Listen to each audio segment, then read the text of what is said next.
As always, this review for Dragon Ball Super is sponsored by Verve, the place where you can watch Dragon Ball Super both subbed and dubbed. And it's more than just anime. Verve is always adding brand new content. Like in December, they just added Drama Fever from Korea. Classic anime is also on there like Yu Yu Hakusho, Cowboy Bebop, Fooly Cooly, and new anime as well like My Hero Academia, Black Clover, and God, there's just so much on there. Check it out. Link is down below. So last week on Super, Jiren beat up Vegeta with little to no effort, and Vegeta did the absolute best that he could against Jiren. Or did he? This episode may change that. Dragon Ball Super, let's talk about episode 123. As the battle rages on, Zenshin Zenrei Zenryoku Kaiho Goku to Vegeta, which translates to full body, spirit, and power unleashed.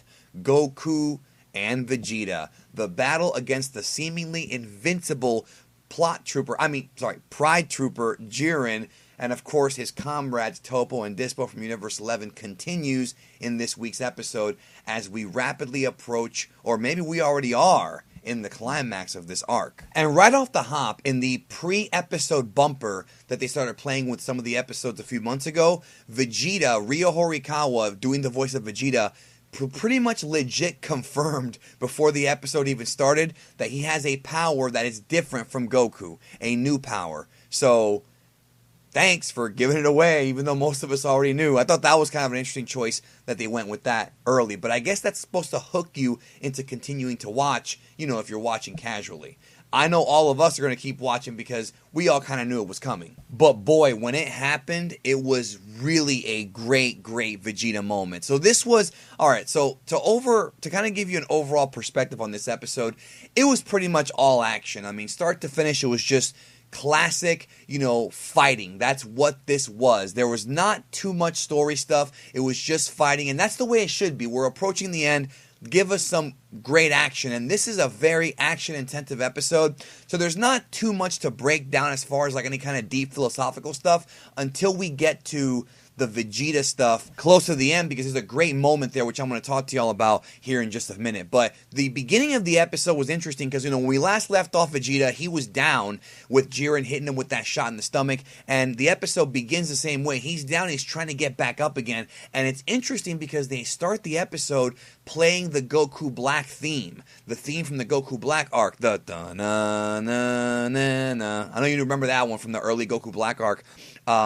They play that, and I thought that was an interesting choice because I've always associated that with Goku Black. No, this does not mean that Goku Black is in the tournament. It's just that it's a good musical choice, but an interesting one because it's associated with Goku Black more than just Dragon Ball Super, but it fit here because it was that feeling of like dread, like, Vegeta just got his arse kicked, So everyone's amazed at Jiren, and Jiren actually says that Vegeta is a warrior. He acknowledges him as being a fighter, and everybody's marking out over that, and Vegeta quickly lets us know that he is not even close to being at full power. And I don't mean Vegeta, I mean Jiren.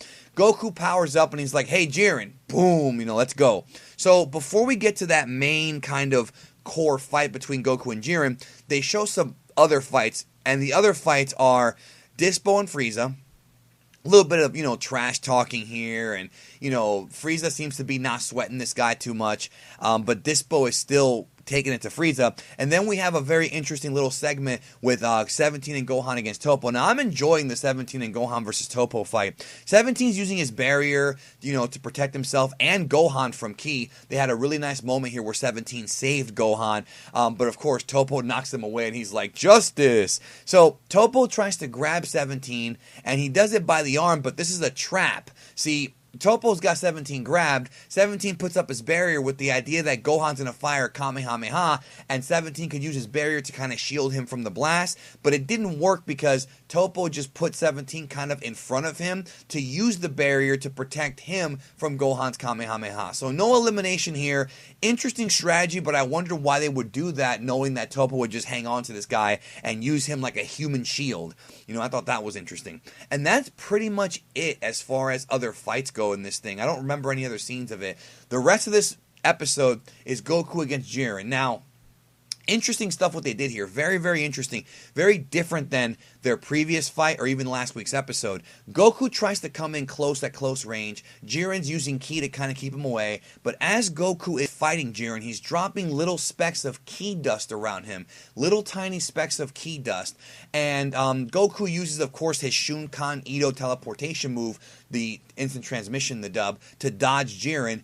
And he's trying to land shots, but Jiren just tosses him around because, you know, it's Jiren. What are you going to do? But as he's doing that, Goku is again planting these little particles of ki. They sort of resemble Gogeta's finishing move from Dragon Ball Z Movie 12 that he did on Janemba, the Stardust Breaker. I think Dokkan gave it a different name, but the Stardust Breaker is the one that most Dragon Ball fans know it as. In the Japanese version, it didn't even have a name. He just killed Janemba with it. But, it's similar to that, but it's not the same move. We're going to get to that more later.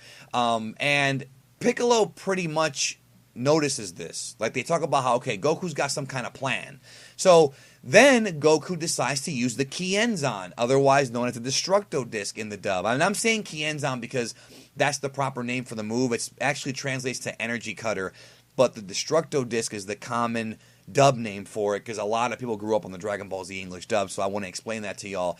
And like I always say, watch it in Japanese at least once. So this is actually pretty awesome. He throws a crap load of discs at Jiren, and Jiren destroys them. And there's one where he actually grabs the disc and just like literally like sort of like a frisbee, like throws it back at Goku, which was very impressive. I think the only time we've seen somebody do something like this was when Gohan blocked those two discs. I think it was I want to say it was in the BoJack movie. It's been so many years since I've seen that film. Well, actually, it's only been about a year because I rewatched it again recently. I actually really like that movie. And there's that scene where Gohan kind of blocks the two discs and then like disintegrates them. No, this is different. Jiren actually held this thing by his hand and launched it back. So that was pretty cool. So then Jiren and Goku get physical again. Goku punches. Now this is awesome. I absolutely loved this entire segment. And we're going to talk about why here in a minute. Why I loved it and why I think that you'll appreciate it if you're a Dragon Ball fan. So Goku and Jiren are fighting. Jiren punches Goku really hard in the chest. Like really hard, and Goku is on his way down like he's about to fall over, and they're fighting on this ledge, and Jiren is about to land this big huge right hand where his fist is lit up, but suddenly the Kienzan that Goku created that Jiren did not see start to slice up the ledge. So like try to imagine, I mean when you see the episode, if you've seen the episode you know what I'm talking about. Like the discs are cutting the ledge up, and the footing that Jiren has, the ledge starts to crumble underneath him. So Jiren starts to fall down, and Jiren didn't see the Kienzan, so he literally starts to go down. Goku then knocks Jiren, and he is on his way out of the arena. Literally, there's nothing below them but the green sort of, I guess, void, and Jiren is on his way out, bro. And Goku, I love this so much. Let me tell you why. Because, number one, this is a brilliant move, and it shows that this tournament is not just about brute strength and who's stronger. It's about realizing what the rules are and using the rules to your advantage and strategically winning. Because we know that Jiren, that, you cannot fly in the tournament, so if you knock somebody down from this ledge, or if you break the ledge, they could be out. This was fantastic, fantastic stuff. My favorite part about this episode, except for the Vegeta stuff I'm going to get to in a minute, was that. Really good stuff. I loved it, and I love how, as this is going on, Krillin mentions that he remembers that when he and Goku trained, that he did that to Goku. He tried it on Goku by cutting a hole in the ground so Goku can fall down.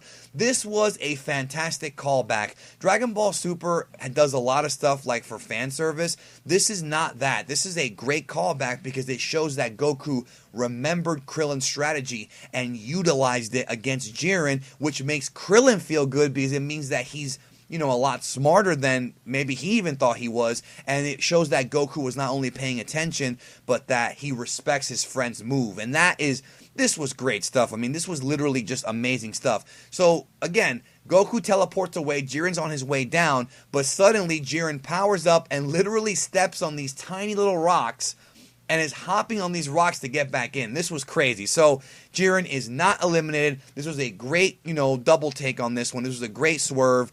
I liked it a lot.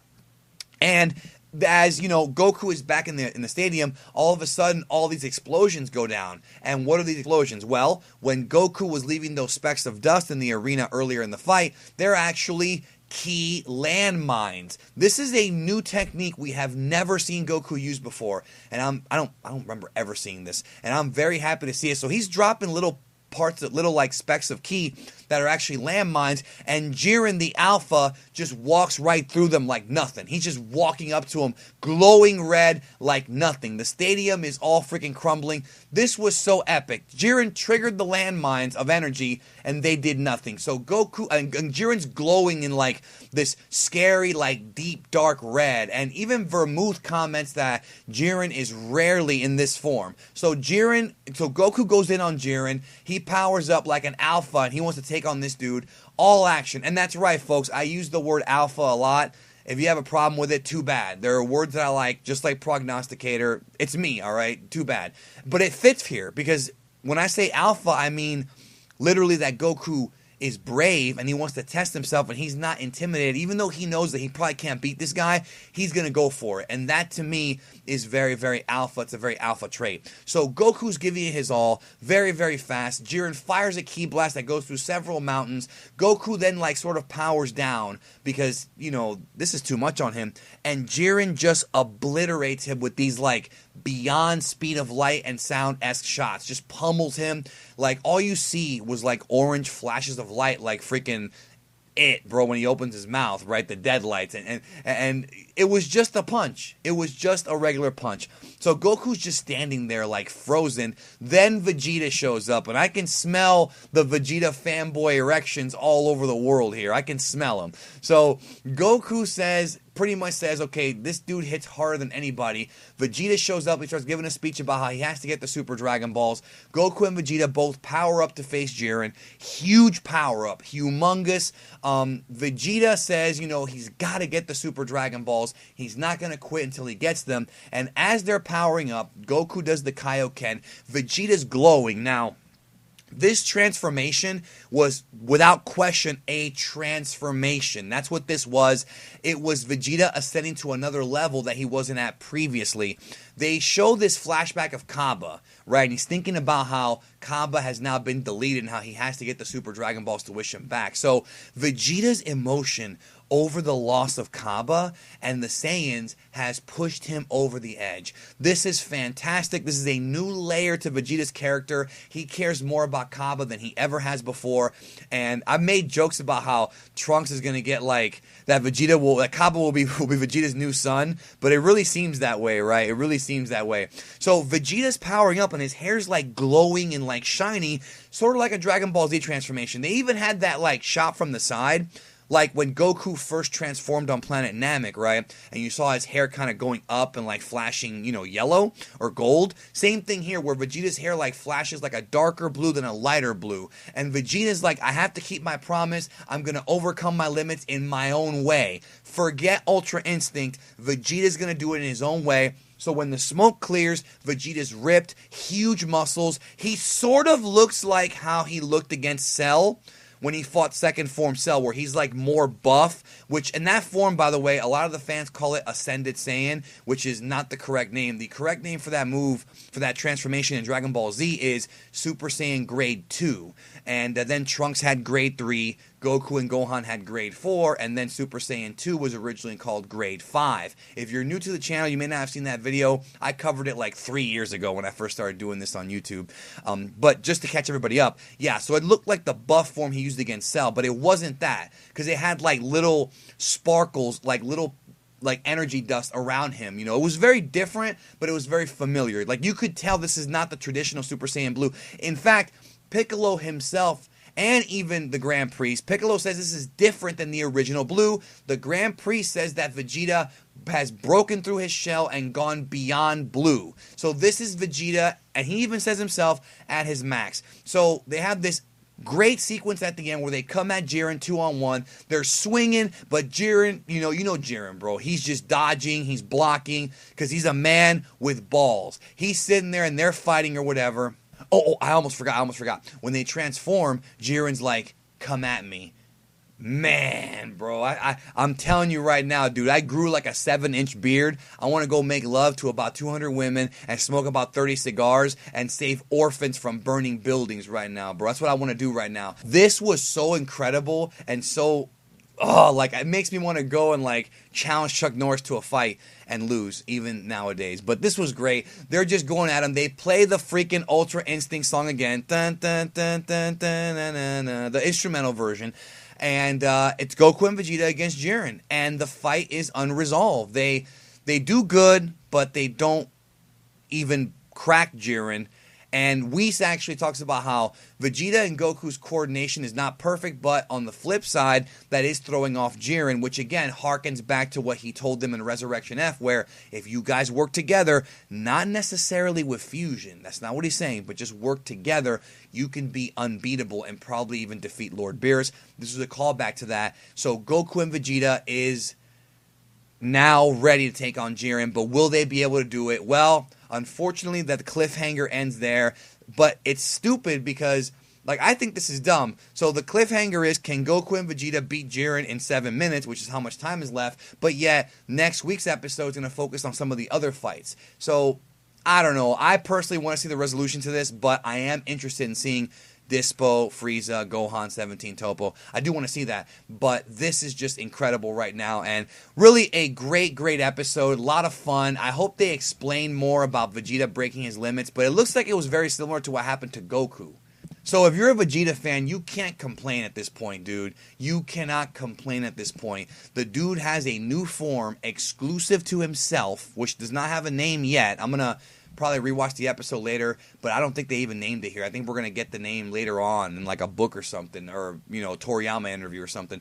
New form exclusive to Vegeta, which is making him incredibly strong. So how strong is he? We're going to find out in the next few weeks. So that's my thoughts on episode 123. What do you think? Leave a comment down below. Don't forget, check out Verve.